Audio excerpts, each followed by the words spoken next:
नमस्कार, मैं हूं श्रुति दादेश और आप देख रहे हैं ई न्यूज भारत। राजधानी दिल्ली से आई ये खबर सिर्फ एक आत्महत्या की नहीं, बल्कि एक ऐसे टूटते हुए इंसान की कहानी है जिसने बाहर से सब कुछ हासिल किया, लेकिन अंदर से बिखरता चला गया। एक 30 साल का जज जिसने अपनी मेहनत और काबिलियत से न्याय की कुर्सी तक पहुंचने का सफर तय किया, वही अपनी जिंदगी से हार गया और पीछे छोड़ गया कई ऐसे सवाल जिनका जवाब आज भी समाज तलाश रहा है। दिल्ली में तैनात जज अमन कुमार शर्मा 2 मई की सुबह अपने ही घर के बाथरूम में फंदा लगाकर जान दे देते हैं। शुरुआती जानकारी जो सामने आई है वो बेहद दर्दनाक है।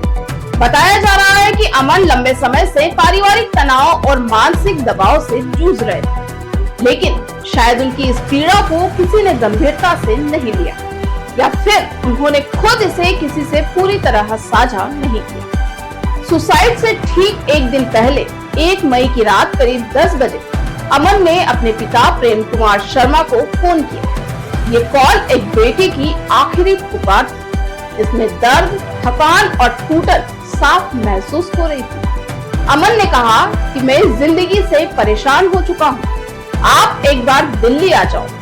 एक पिता के लिए इससे बड़ा संकेत क्या हो सकता है। वो बिना देर किए रात 1 बजे दिल्ली पहुंच गए, शायद ये सोचकर कि वो अपने बेटे को संभाल लेंगे, उसे समझा लेंगे, लेकिन अगली सुबह जो हुआ उसने सब कुछ खत्म कर दिया। परिजनों के मुताबिक जब पिता घर पहुंचे तो अमन की पत्नी ने उनके साथ कथित तौर पर अपमानजनक व्यवहार किया, यहाँ तक कि पुलिस बुलाने की धमकी भी थी। एक बेटे के सामने उसके पिता का अपमान शायद अमन के दिल पर गहरी चोट कर गया।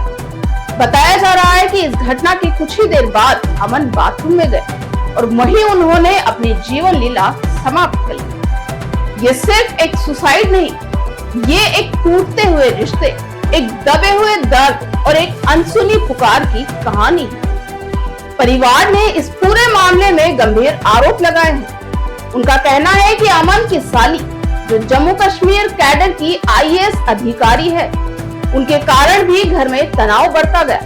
हालांकि इन सभी आरोपों की जांच अब पुलिस कर रही है और सच्चाई जांच के बाद ही सामने आई। अमन कुमार अलवर के एक साधारण परिवार से ताल्लुक रखते थे, लेकिन उनकी प्रतिभा असाधारण थी। पढ़ाई में इतने होशियार कि पहले ही प्रयास में न्यायिक सेवा में चयन हो गया। वे सोशल मीडिया से दूर रहते थे, शांत स्वभाव और अपने काम के प्रति पूरी तरह समर्पित। साल 2021 में उन्होंने अपनी पसंद से शादी की। परिवार ने भी इस रिश्ते को स्वीकार किया और खुशियां भी थी।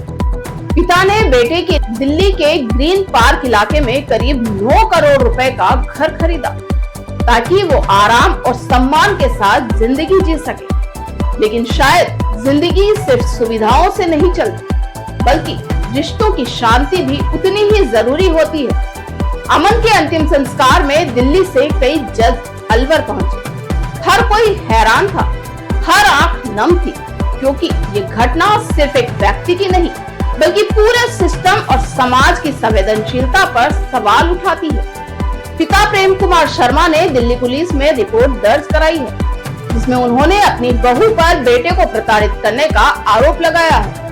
पुलिस पूरे मामले की जांच कर रही है और हर पहलू को खंगाला जा रहा है, लेकिन इस घटना ने हमें एक बार फिर सोचने पर मजबूर कर दिया। क्या हम मानसिक तनाव को अब भी नजरअंदाज कर रहे हैं?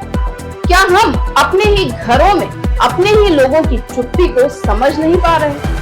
क्योंकि एक जज जो दूसरों के लिए न्याय का रास्ता तय करता है, अगर खुद के लिए न्याय नहीं पा सका तो ये सिर्फ एक व्यक्तिगत त्रासदी नहीं, बल्कि एक सामाजिक चेतावनी है।